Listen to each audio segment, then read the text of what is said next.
बहुत समय पहले एक छोटे से गांव में 7 भाई और उनकी एक बहन रहते थे। उनके माता पिता का बचपन में ही देहांत हो गया था, लेकिन भाई बहन ने एक दूसरे का सहारा लेकर जीवन बिताने का निश्चय किया। भाई रोज जंगल में शिकार के लिए जाते और बहन घर पर रहकर उनके लिए भोजन बनाती थी। एक दिन जब बहन सब्जी काट रही थी, उसकी उंगली गलती से तेज चाकू से कट गई और खून बहने लगा। वह घबरा गई कि अगर भाइयों को पता चला तो वे परेशान हो जाएंगे। उसने अपने घाव को साड़ी से बांधने की कोशिश की, लेकिन जब खून नहीं रुका तो वह उसी साग में मिल गया जो वह बना रही थी। शाम को भाई जब शिकार से लौटे और भोजन किया तो वे साग का स्वाद चखकर चौंक गए। ऐसा स्वाद उन्होंने पहले कभी नहीं चखा था। वे बहन की खूब तारीफ करने लगे और उससे पूछा कि उसने इसमें क्या डाला है।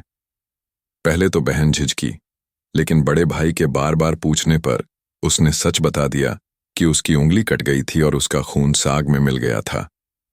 यह सुनते ही भाइयों के मन में एक भयानक लालच जाग उठा। उन्होंने सोचा कि अगर बहन के खून की कुछ बूंदें ही इतना स्वादिष्ट बना सकती हैं तो उसके मांस का स्वाद कैसा होगा।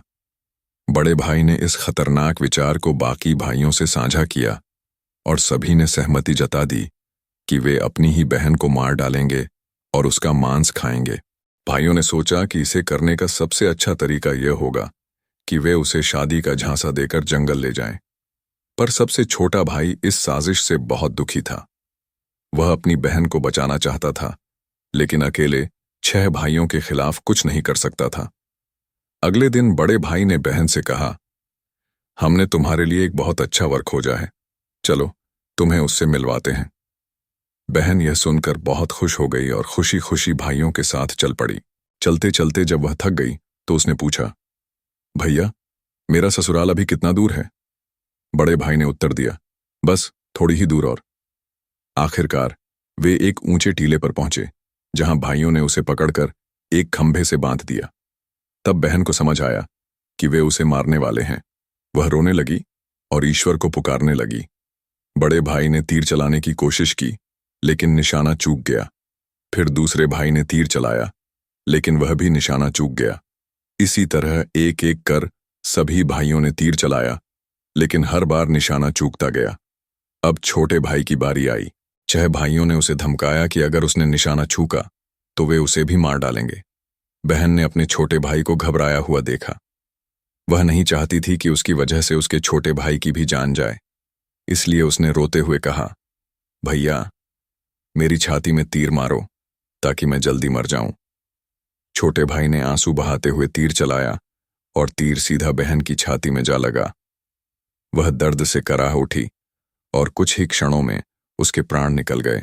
अब 6 भाइयों ने मिलकर उसकी लाश के टुकड़े टुकड़े किए और उसे पकाने लगे, लेकिन सबसे छोटा भाई यह सब नहीं देख सकता था। उसने चोरी छिपे खाने में मछलियां और केकड़े मिला दिए ताकि वह अपनी बहन का मांस न खा सके। जब भोजन परोसा गया तो छोटे भाई ने अपनी बहन का मांस गड्ढा खोदकर जमीन में दबा दिया। कुछ साल बाद जहां बहन का मांस दबाया गया था, वहां एक बांस का पौधा उगा। धीरे धीरे यह एक बड़े झुंड में बदल गया।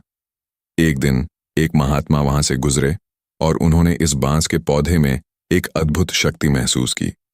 उन्होंने सोचा, क्यों ना इस बांस से एक बांसुरी बनाई जाए। उन्होंने बांस की एक टहनी काटकर एक बांसुरी बनाई और गांव की ओर निकल पड़े। जब वे उसी गांव में पहुंचे जहां 7 भाई रहते थे, तो उन्होंने बड़े भाई के घर के पास बांसुरी बजाई, लेकिन बांसुरी से आवाज आई, यही है दुश्मन सबसे बड़ा। बड़े भाई के घर न बजो रे बांसुरी, दया प्रेम सब छोड़कर रिश्ते को खून से धो दिया। महात्मा यह सुनकर चकित रह गए, लेकिन सबसे ज्यादा हैरान बड़ा भाई हुआ। उसे समझ आ गया कि यह आवाज उसकी मरी हुई बहन की आत्मा की है। महात्मा जब जब किसी भाई के घर जाते, बांसुरी यही गीत गाने लगती। इससे भाइयों को डर लगने लगा कि उनकी काली करतूत गांव वालों के सामने आ जाएगी। जब महात्मा छोटे भाई के घर पहुंचे तो बांसुरी ने मधुर धुन में गाया, बजाओ रे बांसुरी, मेरे सबसे छोटे भाई के घर, जिसने अपना प्यार छुपाकर वर्षों से रखा है। छोटा भाई भावुक हो गया और महात्मा से बांसुरी मांग ली। उसने बांसुरी को घर लाकर साफ स्थान पर रखा और धूप दीप जलाया।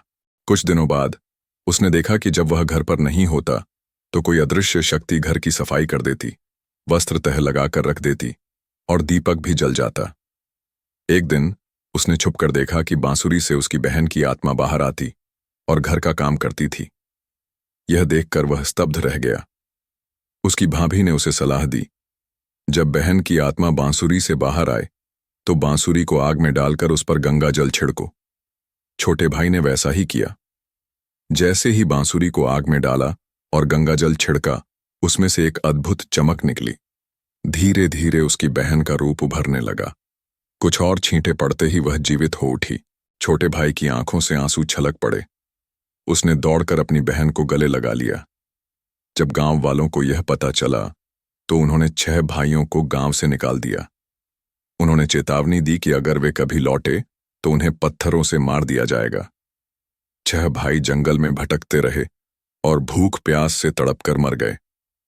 अब छोटा भाई और उसकी बहन गांव में खुशी खुशी रहने लगे। गांव वालों ने बहन को अपनी बेटी की तरह सम्मान दिया। आशा करते हैं आपको हमारी ये कहानी पसंद आई होगी। आपको हमारी ये कहानी कैसी लगी कमेंट करके जरूर बताएं। आपको हमारी ये कहानी पसंद आई हो तो वीडियो को लाइक करें, चैनल को सब्सक्राइब करें। वीडियो को अंत तक देखने के लिए आपका बहुत बहुत धन्यवाद।